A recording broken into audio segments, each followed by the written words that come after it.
Good morning, everybody. Enrique, are you out there? I'm here. All right. See you. Well, I heard something about that election being over last week, and I'm looking around in the markets, and it looks like we're in a gigantic melt up. What do you think about all this? Look, I think it's pretty interesting. I think that when we talk about melt up, people sometimes think about it the wrong way. And I think the right way to think about it is asymmetrical returns and probability. So what does that mean when we talk about a melt up? It's not us saying, "Oh gosh, the market's going to go up 50%, immediately." It's us saying that we think there's a chance that it can go up like that and that you need to be prepared to take advantage of that because that's something that doesn't happen very often. It's something that happens maybe once every 10 years or so, maybe once every five. And so, look, I have to say, with Trump having done what he's done, and let's see how the House comes out. But I think it's a real conversation to have at this point. I mean, just the initial reaction, once we got that certainty, and that feels like that was the big thing. It doesn't necessarily mean that the market desperately wanted Trump and didn't want Harris. I think it was just a matter of, look, we got a result. Just the week before the election, or the day of the election, actually, you and I were talking about what happens if we don't know who wins and how long are they going to drag this out and how will it affect the markets. And clearly the market was very relieved that we have somebody now who we know is going to be leading the country for the next 4 years. So just looking at the charts right here, the huge gap up move in the S&P, up 2.5%, and it's gone straight up until today, where we're finally actually seeing a little bit of consolidation. But I mean, there's other stuff that's moving a lot bigger than some of the large caps. What's on your radar right now? Well, I mean, obviously, we were talking about Bitcoin when this was all going down. At Paradigm, we did this election prediction video that came out actually on Monday. A week ago and plus a day last week. And I was asked, who I thought would win. By the way, I said I thought Trump would win, and I actually said because of brown men. I'm a Hispanic man, and I think that'll be the swing vote in this election. But then I said I kind of don't care who wins. I think Bitcoin goes higher because I think either you have a relief that we just know what the environment is, or you've got what apparently is looking like a crypto presidency. So, look, I wouldn't be buying Bitcoin here at with an RSI of what I mean. Look, let me see what the RSI is here. But I think that this was our call. It's like, there's a lot of, and now you're beginning to see this as well in the other cryptos, and that kind of gets to what we're saying about to melt up is, and I know we talk about the concept of an echo trade. That's a very large concept. We're beginning to see some of the things we saw in late 2020 and early 2021 are beginning to bubble up in the market. And what usually happens when that happens, they don't bubble up and just go away. They usually bubble up and turn into a full boiling cauldron of speculation. And we're starting to see that emerge in the tape. Yeah, I mean, just going back to how Bitcoin was in this huge, big, choppy consolidation range since February, March, when it hit those 73K highs the first time. I mean, it wore out a lot of people, I would assume, who were hung up on the $100,000, $150,000 price targets.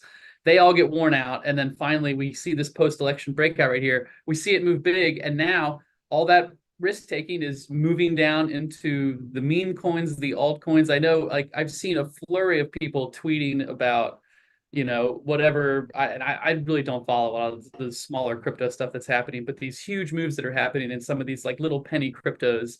And it feels like, the speculators, they're back. They're ready to roll through the end of the year here and just sort of like push the smelt up higher. So even with Bitcoin resting up here, consolidating near the top of this huge range from this breakout, we have other stuff that's just starting to break out now and starting to move. Yeah, I mean, Doge has a $50 billion market cap. Remember, that's literally a joke coin. But let's take a step back because I want to talk about this melt up concept and what's changed in the last week or what we see metastasizing. Clearly we got a quick resolution. clearly, or not so clearly, but it seems like we have a unified government in regards to, the Republican Party. And, what I think is fascinating, and I hadn't done this going into it, I should have done it before, but I kind of wanted to hold off. Look at what happened the last two elections. In 2020, obviously, Biden won. It was contested for about 4 days. The market trended up for a little bit. And then we entered into a rip-roaring speculative bubble that whole time in 2021. I mean, this is when meme coins and GameStop and all the craziest some of the craziest stuff I've seen in my 30-year career happened. So there we had an administration that I would say was not crypto friendly, was not business friendly. Rates were low, but they were steady. They didn't move. They were basically zero. And we saw truly a melt up, certainly in portions of the market. I'm going to come back to this melt up in a second because it's a very particular way you should deal with it. The second point, the second era I would look to is 2016 when Trump won. And that, by the way, was also, there's a little bit of a delay there. The market, everyone thought I remember the night, no one thought he was going to win. Everyone thought if Trump wins, the market's going to get crushed. It flew right out of the gates. And then 2017 was one of only 2 years since 1928 in the S&P 500 where the S&P 500 did not hit the 100-day moving average. 2 years out of 100 years. So, and in that year, we were actually raising interest rates. Okay. So, I'm not saying that everything's great. Obviously we have decelerating employment. Obviously we still have inflation. Inflation could reemerge. But what I am saying is we got the two last data points and the market ripped on both of them. And on this one, I would say, unlike those other two, it's actually much more likely that the Fed is going to cut rates, not raise them. And that sets us up for the potential for a melt up. And let me just do this one last thing, because I know we say melt up, and I started with this, is everyone hears melt up and they go, oh my gosh, you're just saying take on risk, take on risk, take on risk. Not necessarily. What we're saying is that we think there's a chance that areas of the market could be up 30, 50, 100, 200, 300%. So as a trader, you should be taking tactical trading risks to position yourself in front of those. We talked SOUN, the echo trades, all of that.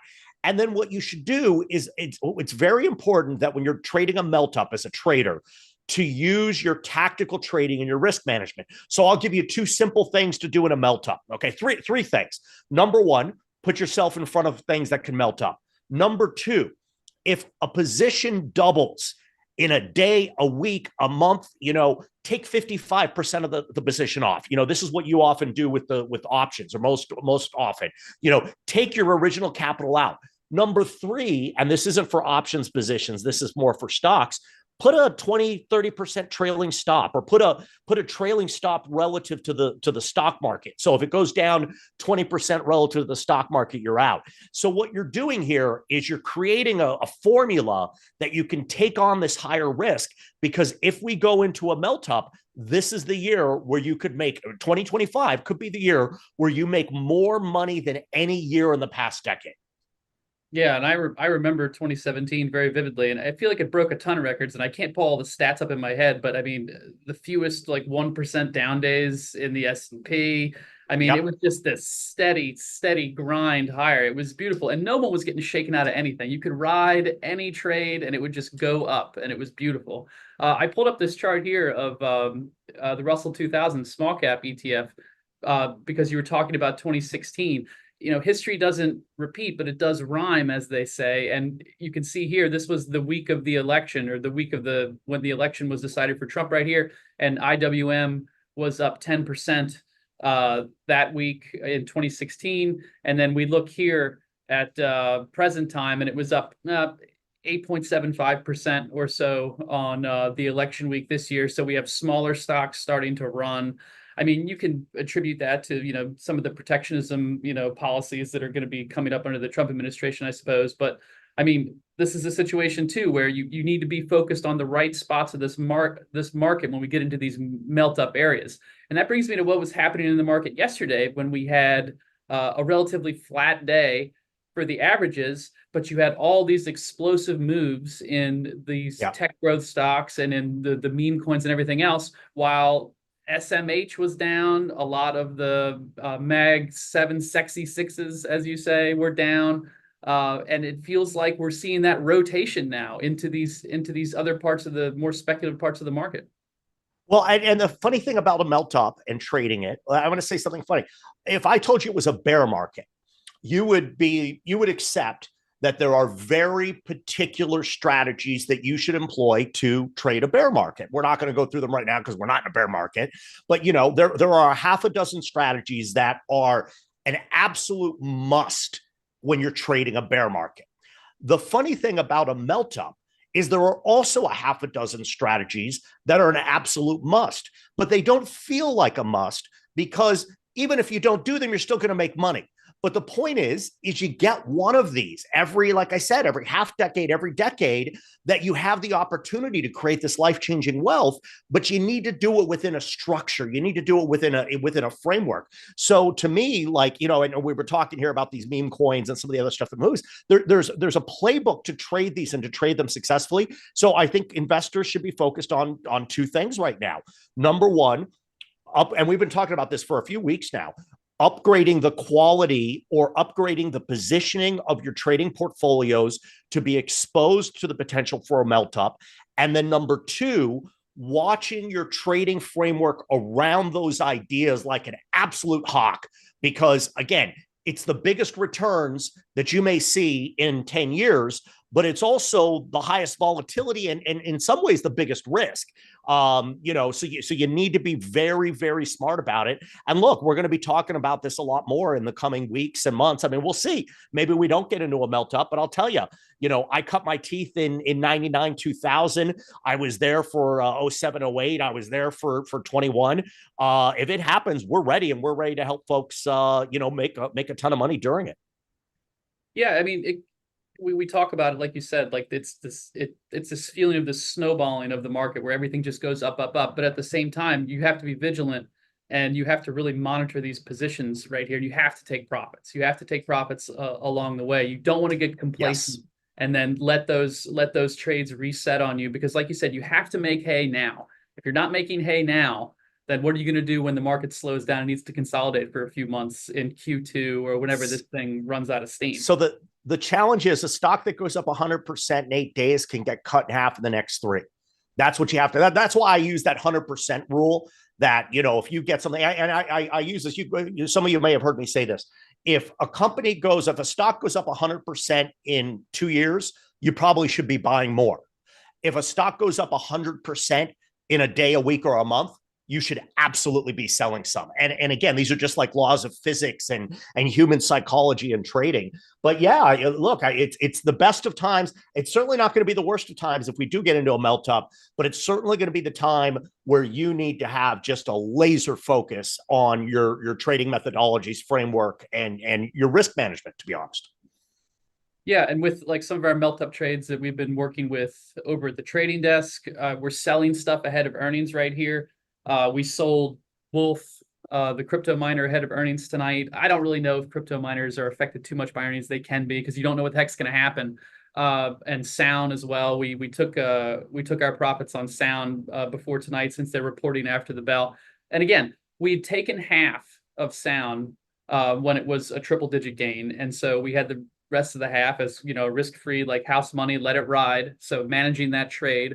And then just taking the rest of it off. And I told folks, like, if you want to hold a contract or two into earnings, it's not going to kill you, obviously, since this is a 500% plus gain for us right here.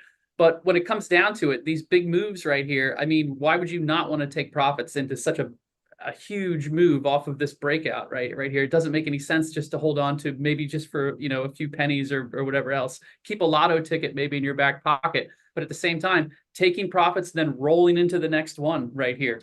We're going to be trading a lot more frequently now than we were in probably July and August, because there's going to be so many more opportunities that are popping up and so many more breakouts to grab onto. And never be upset about taking a win. That's one of the things. If you get upset about taking wins, you're just in a psychological like downdraft. So I do, one question I think people are going to ask, we talk about how to find these positions to optimize your portfolio, to position for a melt up. And this will be the last, maybe the last thing we'll say about a melt up right now. And then we can go on and talk about, some other stuff that's happening right now is what I would do is I would look at what melted up before, like what was it that in 21 was only 3 years ago. And when we look at 21, one area is not going to happen, SPACs, that one's gone. But when we look at 21, you had obviously crypto was a huge area. To a certain extent, you had the metaverse. I think the metaverse is now maybe AI. It's metastasized.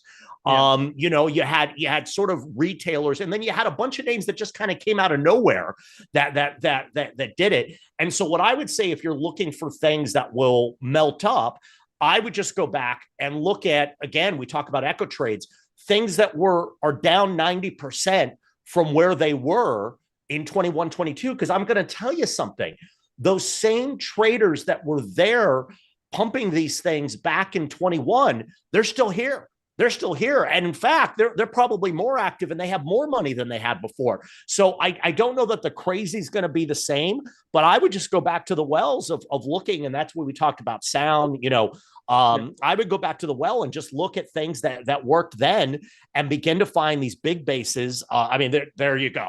There's that is the poster child. This is ARC Innovation, obviously, Cathie Woods.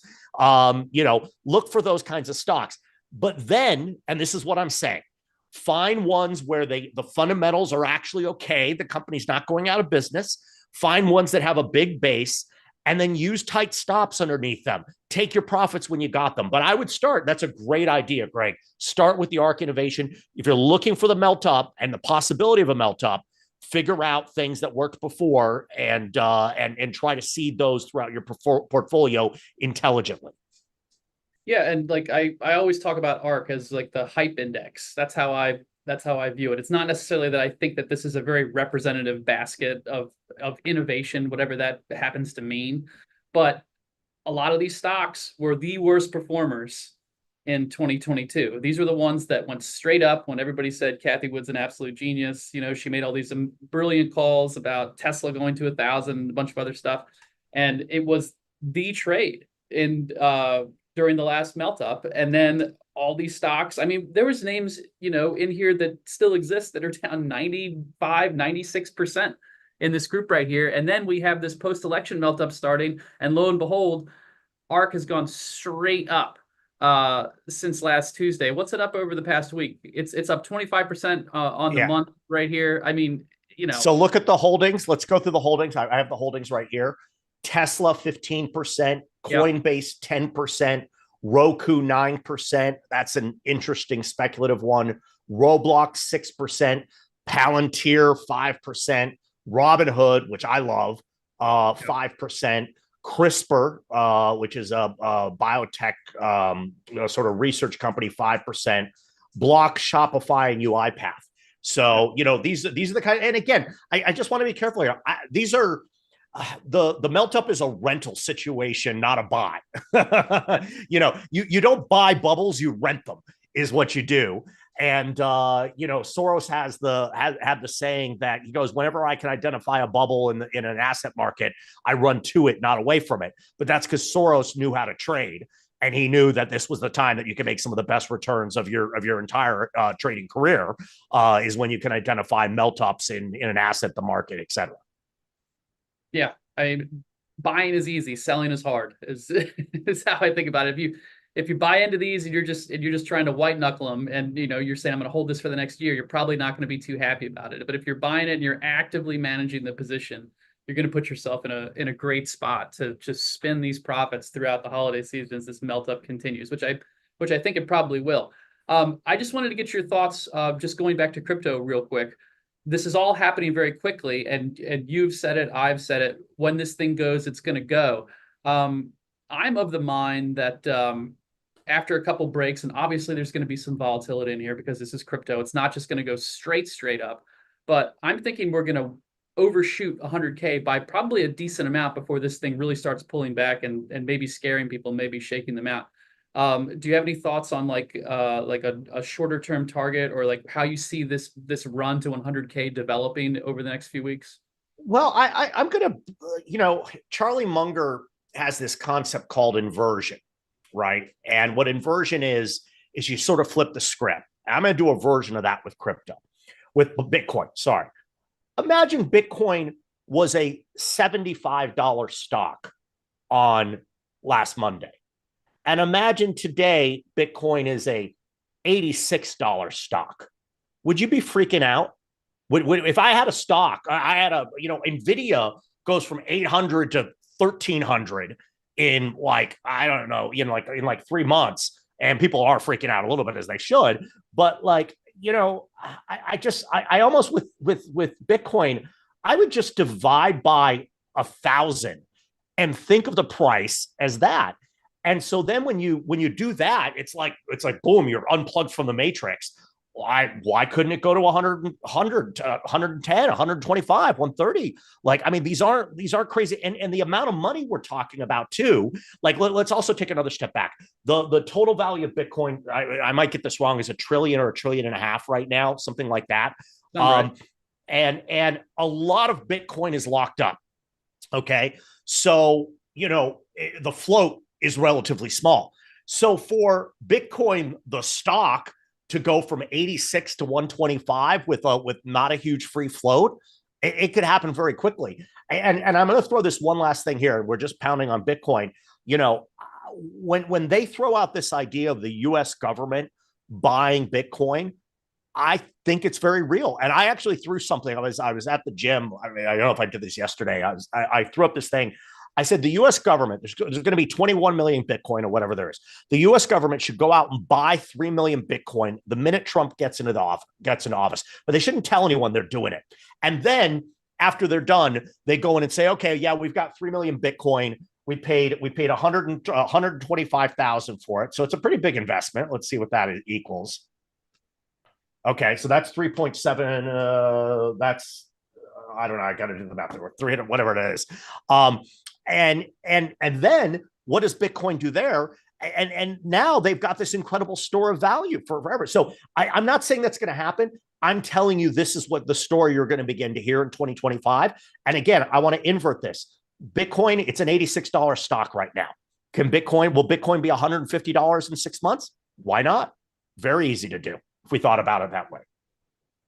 Yeah, that's a great point. I find myself too, like thinking of it in too big of numbers. And when you think about it in percentages, this move hasn't been just completely outlandish. And just judging by the size of the consolidation there, it's pretty darn ordinary. It's a big breakout, sure, but I mean, relative to what we've seen out of Bitcoin before, this is actually, not the biggest move in the world. So I love that. I love thinking about it. Bitcoin. Sorry to interrupt. Bitcoin's a $1.72 trillion market cap.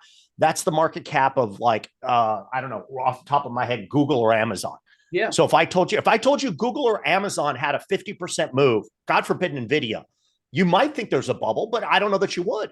Like you might just be like, yeah, the stock's had a good run. It's gotten expensive, but Bitcoin, if Bitcoin were to go up 50%, people would be screaming like, oh my God, this is the biggest bubble since tulip bulbs in the Netherlands 500 years ago. I just think people are thinking about it all wrong. One more crypto question before we move on here. Do you think that Ethereum is going to play catch up? Because it's been a serial underperformer since it topped out way back in 2021. And it's still not anywhere close to those highs, which I believe were around 5K. Look, I think that, it's funny. The other day, I was saying that gold was going to drag Bitcoin higher. And by the way, it did. And we can talk about gold in a second. I think if Bitcoin goes higher, these all go higher. Whether you want to participate in that or not, it's a whole nother thing. Like, I have more confidence about the sustainability of Bitcoin than I do Doge, as an example. Obviously, Ethereum and Solana are very legitimate. I think they all do good, to very good and probably great. I think you're going to have some trading opportunities in the whatchamacallits,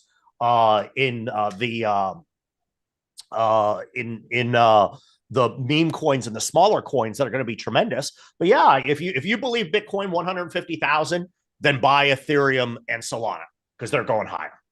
Yeah, That's great. That's great advice right there.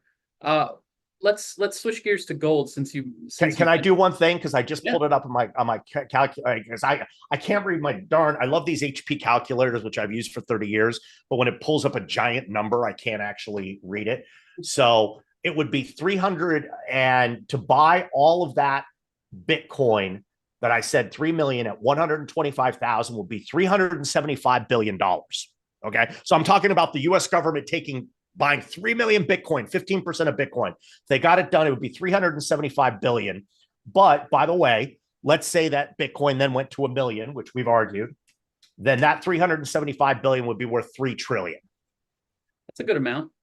So, hey, that doesn't hurt. So crazier things have happened. And if the U.S. government buys Bitcoin, Bitcoin will be once it comes out, Bitcoin will be at 250,000 within months, if not weeks or days. Anyways, it's complete and total validation of Bitcoin as a store of value. Yeah, definitely. Yeah. Speaking of stores of value, let's go to gold now. Gold has been pulling back pretty sharply. This is something we've been talking about for a while now when gold kind of got a little overbaked there. Where do you see gold landing and potentially bouncing? And what do you think of silver here? What do you think of the dollar? That's another part of this equation as well. Yeah, look, we were for the last month, we'd said, literally what I said was, I'm really constructive gold. I really like the breakout in gold. I think gold goes much higher, but I certainly wouldn't buy it now because it's really extended. Okay, that's what we said. We got a lot of pushback because people just made a lot of money, and people are too emotional about gold. Is the funny thing, because I was looking at this chart earlier today of the gold chart, and I was saying if it wasn't called gold, and I had come out and said this thing's got is really overbought, it's going to pull back. I think let's say it was some semiconductor stock or whatever. People would be like, oh, yeah, that makes sense. That's good trading. Like, oh, it's overbought. Yeah, we should totally, I should hold off. But because I said it was gold, all of a sudden, or because it's gold, all of a sudden I'm like some anti-gold, anti-gold bug on the raid of gold or whatever. I wasn't saying that. I was saying I just trade assets. This is how it works. So now I'm pretty constructive gold. I think that look, the moving averages have value because that's where the average investor owns it. The 50-day moving average is at 2650. That means the average purchase price amongst buyers in the last 50 days is 2650. The 100-day moving average is 2540. Okay, so the last 100 days, and as you have in your chart, the 200-day moving average is 2400. Typically, when you go through a consolidation, we've gone through the 50-day. I think we're going to test that 100-day, which is around the 2500 mark. Which, by the way, when you look at the breakout that happened here, gold hit 2550 back in July, and then broke out on August 16th. And it broke out to about that 2550 level. That was the first little breakout before stair stepping higher. Yep. By the way, where's the 100-day? 2550. So I think that most of the damage is done. It's going to consolidate around these levels, and I would start to be willing to accumulate a position, because I think gold, especially as a lower volatility asset, I think gold could be up 20-30% next year. I think Bitcoin could be up 100 and gold could be up another 30.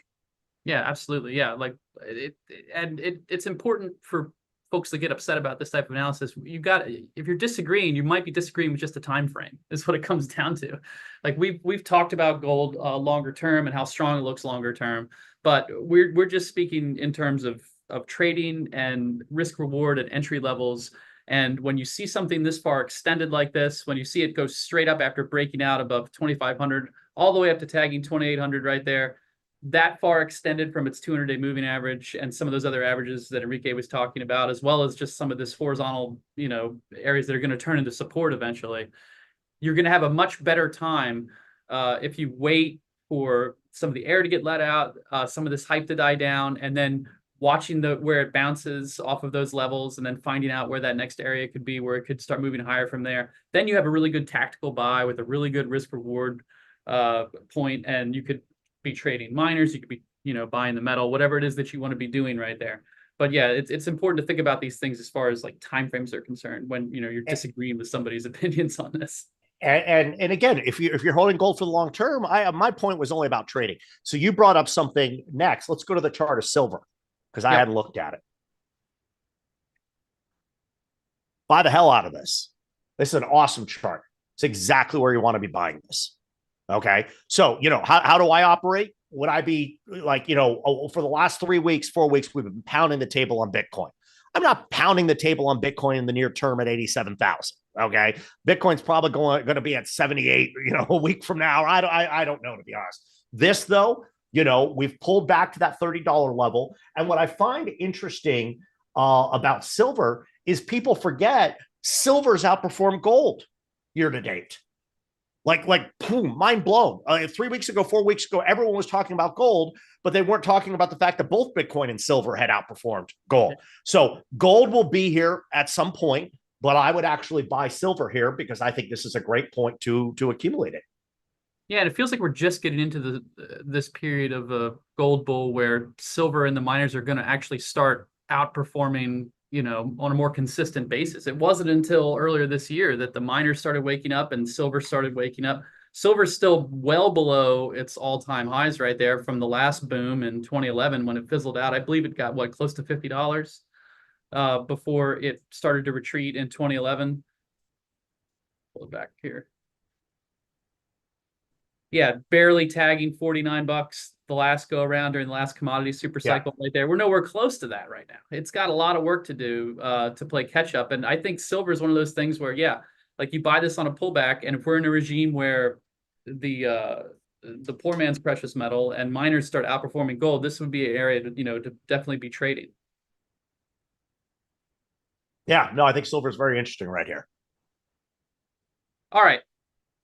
Let's take a minute and talk about echo trades. I want to get into how you see echo trades shaping up toward the end of the year, why this is such an important area of the market that traders and investors should be paying attention to right now, what they are, maybe give us some examples and tell us all how it works. Yeah. So look, we've been talking about this for a little while now, and a lot of it's actually related to some of the things we've been talking about with a potential or probable melt up in the markets. And what we're basically saying is that you get once every decade, a couple years after a market collapse, you essentially have this catch up that happens. And what it is we can go back and look and say, okay, in the previous bubble, there was this company that got this crazy valuation, Amazon 1999. Okay. Actually, we'll say ARK 2021, and those companies got that valuation, not just out of froth. They got that valuation because it was a big idea. I love the Amazon examples when we talk about, but we're going to talk about a specific example that we published this week here in a second that's happening right now or just happened. And so you basically you had a bubble, a big one or a little one. It corrected. Everyone lost a bunch of money. The market stabilized and now begin to recover. And we're into year 2 or 3 of the bull market. That's the key here, right? Because if we continue this bull market, 2025 will be year 3 of the bull market. Now, in year 3, what happens is you can begin to take some of these names that had all this promise, that had these huge runs, they're down 70, 80, 90%, and they begin to recover, but they begin to get a little bit more of a bid. That dream begins to live again. So again, when we were talking about things to look at for in the melt up, we said, go back to 21. The people who were trading the things that went up a gajillion percent in 21, they're still around. Okay. They're going to have muscle memory when they look at these companies. But what's even better is many of these companies are actually much better companies than they were 3 years ago. I mean, I would talk about, and this one's been a little bit, not quite an echo trade, something like Palantir, that Palantir has fulfilled its destiny. People were talking about like, oh, they're going to make all this money. Palantir wasn't making a lot of money. Okay. But Palantir now, I mean, this was an echo trade. It's just one that's already moved, right? Because look at that base there back in 22, 23. And Palantir's already moved. But let me give you the poster child for the beginning of the echo trades here in this market. And that name is Carvana. Okay.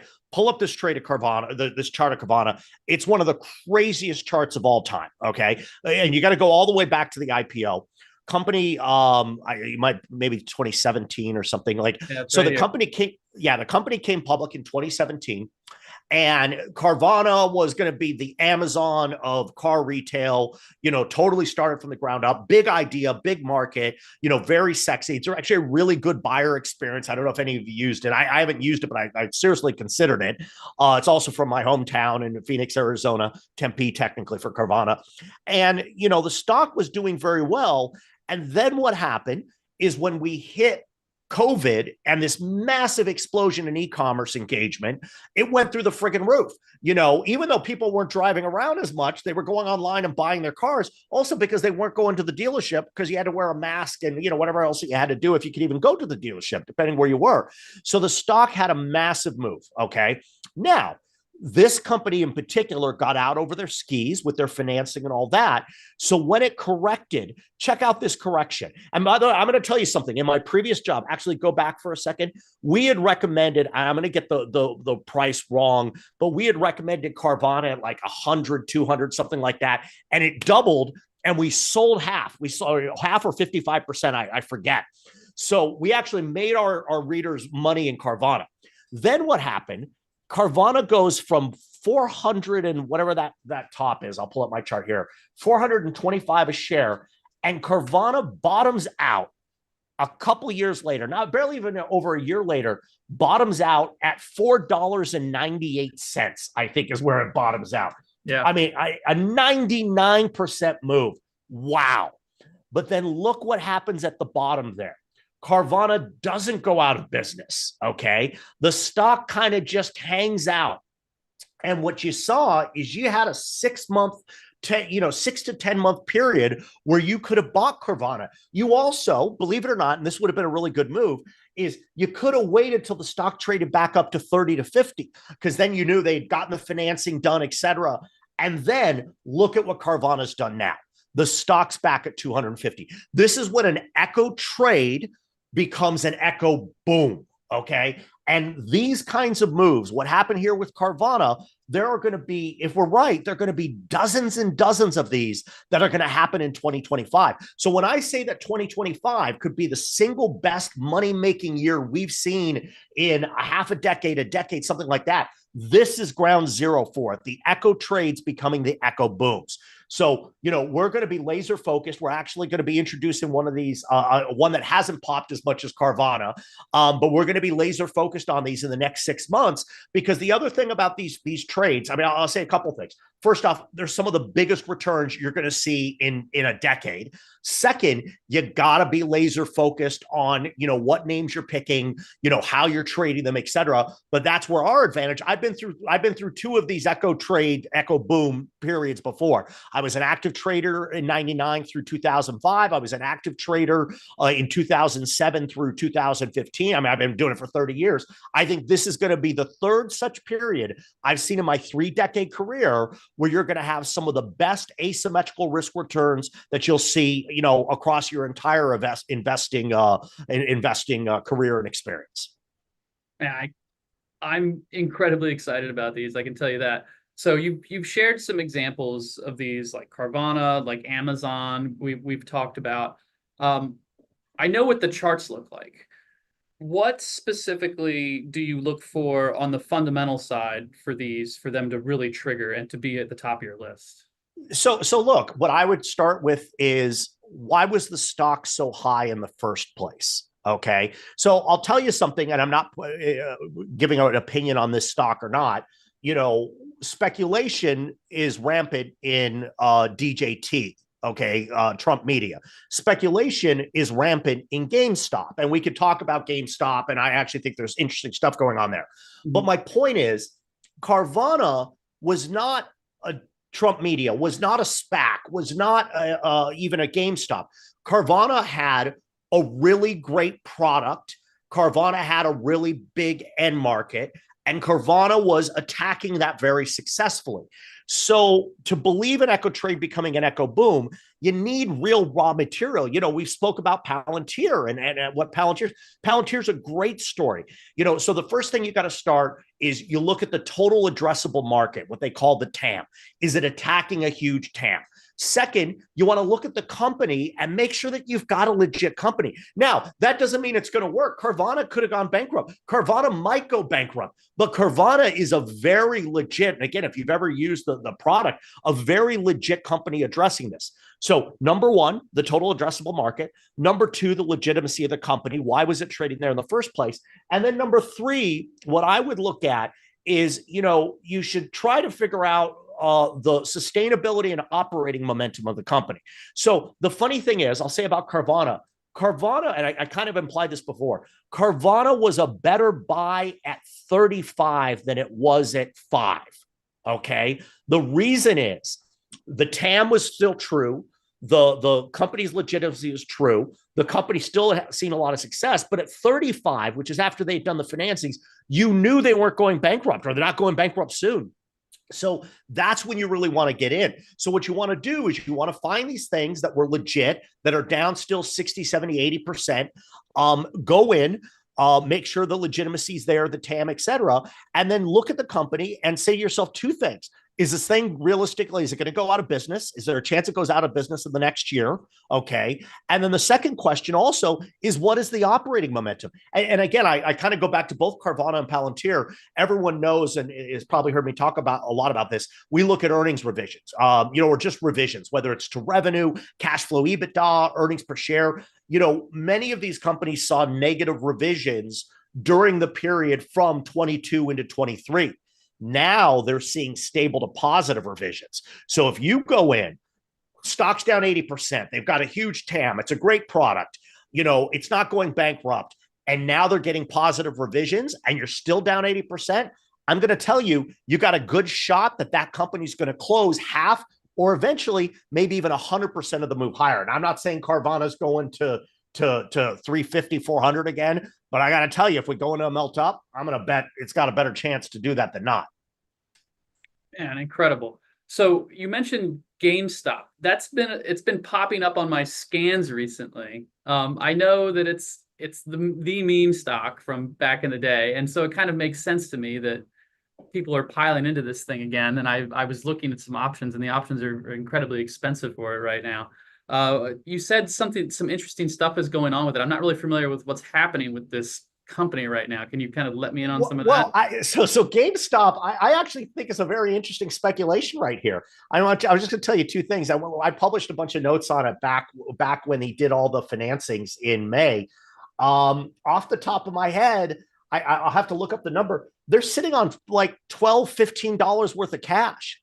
So two things have happened at GameStop in the last 12 months. Number one, they're not bleeding money anymore. They're actually break even or slightly profitable from a cash flow perspective. And second, off the top of my head, and this all happened off the Roaring Kitty stuff, they're sitting on $4 billion of cash. So to me, I'll actually come out and say that I hadn't been thinking about GameStop. GameStop is a very interesting, I don't know quite to call it an echo trade because it doesn't have quite the legitimacy that I want to look for, but you talk about things that could work in the melt up. If GameStop, if we continue down this path and we wake up one day and GameStop's at $50 a share again, is anyone on this call going to be surprised? Are we going to be like, oh, I didn't see that coming? But again, what's fascinating, I'm going right now to the quarters. Like, let me pull up the numbers here on GameStop. I'm just pulling up. So you guys, when you watch these calls, you get real-time analysis. This is the process at work right here. So in the last 4 quarters, cash from operating activities at GameStop, 60, 120, they burnt $30 million. Okay. That's nothing. The balance sheet at GameStop right now, whoa, wow. Holy S. Sorry, I try not to curse on it. I'm just going to say holy shit here because this one, go ahead. $4.2 billion worth of cash at GameStop. Wow. So now there's a lot of shares out there, right? So there's 446 million. It's $10 a share of cash. Okay. So you'd look at it, you go, oh, it's stocks at 25. They're barely profitable. They got $10 a share of cash. This is a terrible idea. Like, why would I be involved in that?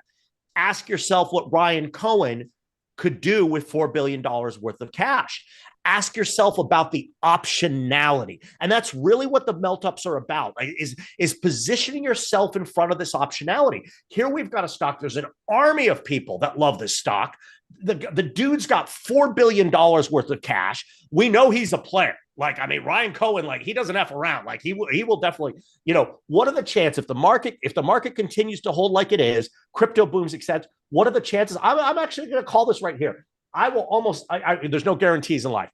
I am very, very confident that GameStop sees 50 in 2025 at some point. Okay. Like this is a great setup for it. Again, I like the setups, and we're going to share some more. There are more legitimate setups because they're ones that are less speculative, where I could say, okay, this company is addressing the big TAM, but this one's terribly interesting. And by the way, I was not anticipating talking about GameStop today. So, and I understand people not buying GameStop. I totally get it.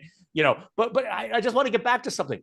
We're talking about trading here, folks. Okay. We're not talking about Warren Buffett. We're not talking about owning Geico for the next 40 years. We're talking about how do you make really nice returns with asymmetrical risk rewards, high probability in the next 2, 3, 4, 5, 6 months.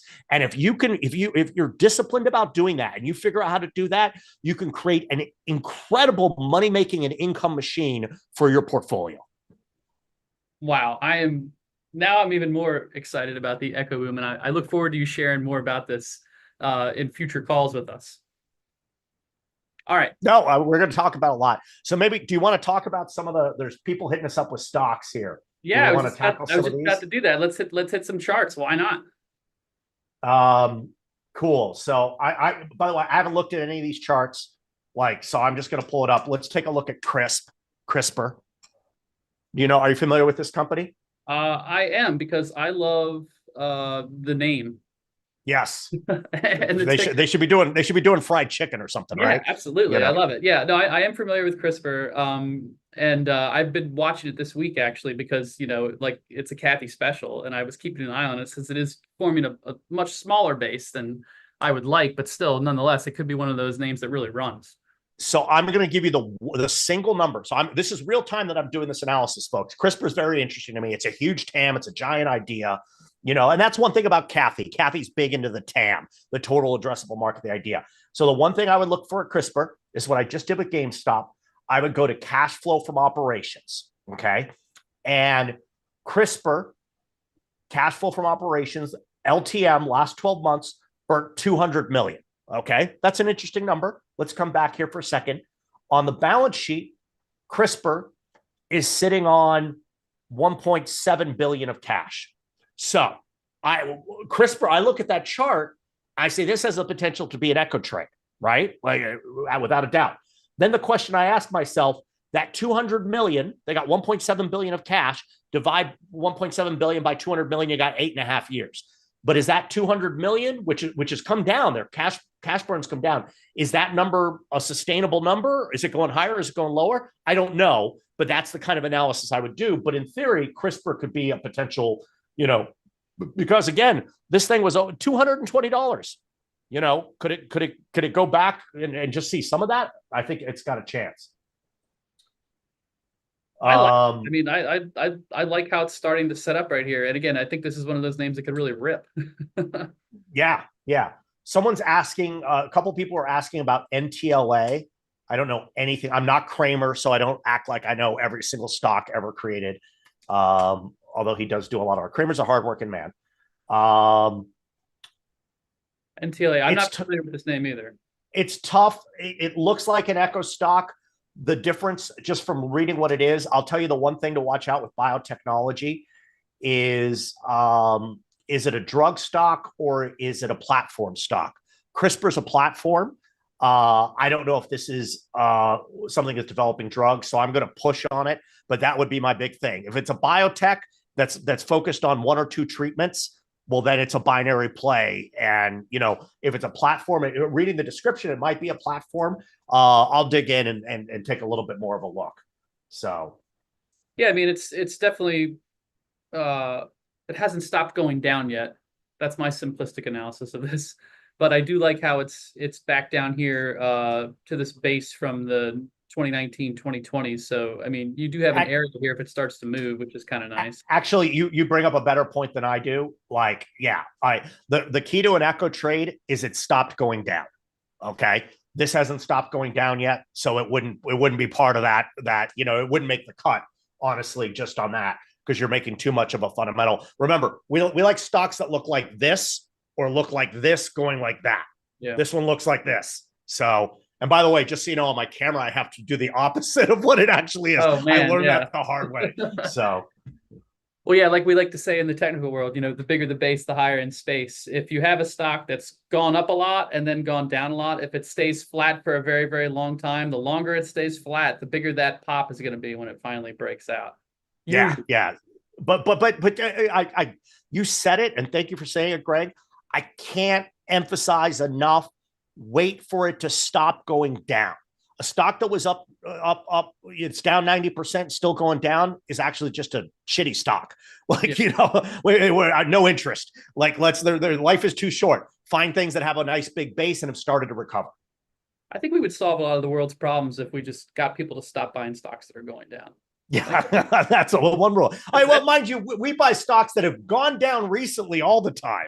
Like, that's actually a great strategy. But I'll tell you, in the software that I use to look for ideas, one of my technical scores is I have to have the stock has to be up year over year for us to be interested. If it's down year over year, I just take it out instantly. Yeah, that's a great parameter. I love it. What else do we have? Anybody else? I don't see the tickers. What else do we have up on the screen? DraftKings, which I was kind of interested in. I like that one. I was messing around with this. Obviously, this is an older line that I'd put on there. But yeah, I mean, I would consider this a potential melt up stock. Everybody's a degenerate gambler now on their phones. I was at a football game last week, and me and my friends were betting on our phones during the game. It's a lot of fun. I don't win, but I bet very, very little amounts. But at the same time, look at this right here. We have earnings and we have potential post earnings melt up going on here. It's clearing this pivot high from September. I think once this thing gets going again, it could go back and easily attack those highs above 48, 49. And look, it's a big TAM. I actually like on the quarter. I'll tell you this: they actually missed the revenue on the quarter, and the stock was up 3%. That's very bullish. I like when you're missing expectation. Mind you, let me just look up. Let me look up the magic chart. The magic chart, the only chart you need. Earnings revisions, folks. I'm going to look at revenue for DraftKings because that's what people are really focused on. It looks. Let me just pull up 2025. This cost thousands of dollars to get. Wow, incredible chart. Earnings revisions up and to the right. So, as long as that chart continues to go up and to the right, and it's done. This is about the earnings revisions for the revenue in this case. I buy this stock when it's down, consolidating. It's got a good chance to break out. Yeah, I mean, just the most basic, surface level analysis of this. I mean, there's a massive sports gambling wave that's that is crashing on the entire U.S. right now. And I'm sure like people on this call are familiar with it. But also, what blows me away is you can just be like, okay, this guy's going to shoot a 3-pointer, and it's like making a bet on the next play. I'm like, wow. It's insane. It's completely insane. But yeah, I mean, I almost missed the old-fashioned days when you had to be in Las Vegas or go to a casino to make those bets. And by the way, at some point this ends badly. I want to be clear. I'm not supportive of this, but so someone was asking about Lam Research LRCX. Yeah. Okay. What are your thoughts? And then I got a couple. I'm familiar with the ticker. I'm not that familiar with the company. This looks semiconductor. Okay. All right. There we go. Yeah. This looks like it's kind of in your. I'm just gonna guess. I don't want to put words in your mouth. This looks like it might be in your wheelhouse right here of a momentum reset that could be viable at some point here. I don't know if it meets all your parameters, but it looks like we have a nice bigger uptrend here since the end of 2022. It got hit in July, and it's just sort of sitting down here on this shelf near $71. Might be a good risk reward area if you're bullish on this particular name. I think that the semiconductors have a lot of interesting ideas right now. The semiconductors are actually a tale of three cities. Nvidia, which is like, my family's from a country called Uruguay. There's one town, one city, Montevideo, that's like 2/3 of the country. Nvidia is the Montevideo of semiconductors. But then you have two groups of companies. You have companies that have direct exposure to AI and data centers as their primary or majority business. And then you have companies that are much more diversified. The diversified companies are struggling because they've got exposure to mobile and PCs, which isn't doing great. The ones with AI have come down. Pretty much everything's come down except NVIDIA. I think you can cherry pick. I don't know enough about Lamb. I'm just looking at the numbers and the revisions. It feels like they're probably a little bit broader. So look, if semiconductor companies, which I think they will, report a great quarter at year end, Lamb's going higher. Do I love it? Probably not, because I think I can find better earnings momentum in the semiconductor group with the same stock chart. Yeah, that's good too. I also think, and this is also very surface level compared to what you're talking about, but we have NVIDIA earnings coming up. What is it, the 20th, I think? Yeah, the 20th. So is it possible that we're kind of on pause and waiting for that, like you said, the big boy to report earnings here, and everybody else is just sort of treading water, waiting to see what that number is going to be? Yeah, I think so. I think what's going to be the biggest, I think that's going to be a catalyst, but I think we're seeing more dispersion in the semiconductors now. That's what. So why is the SMH struggling relative to everything else? Software's had a good run here. The SMH has struggled, which is the semiconductor index. I think it's because we're beginning to see dispersion. That means that different stocks are performing differently. They're not just performing all together. Yeah, I think that makes perfect sense. And also rotating from semiconductors into Dogecoin and other meme coins, right? Software at 100 times revenue. Palantir. Yeah. Hold on. What's the revenue multiple on Palantir? Hold on one second. I just want to look this up. I have no idea. I honestly don't know. 50 times. Okay. It's only 50 times. 156 times earnings. Yeah. Yeah. Might need to rest a little bit. Let those needs a breather. All right. Well, I think we're out of time right here. Those are some great charts that people requested right there. Enrique, as always, awesome talking with you, man. Love hearing more about the echo boom. That's the thing I'm most excited about headed into 2025. Obviously, I have fond memories of trading the 2020 COVID, the COVID craze, whatever you want to call it, the COVID bubble. And I'd love to do it again. And we'll be looking for those stocks right alongside you. Yeah, and look, we're going to have some big announcements with my stuff. Obviously, I've been on here for a couple months. We're going to be rolling out some stuff so people can actually monetize some of these ideas that we're talking about. So awesome. Look forward to it, and I'll talk to you again next Tuesday.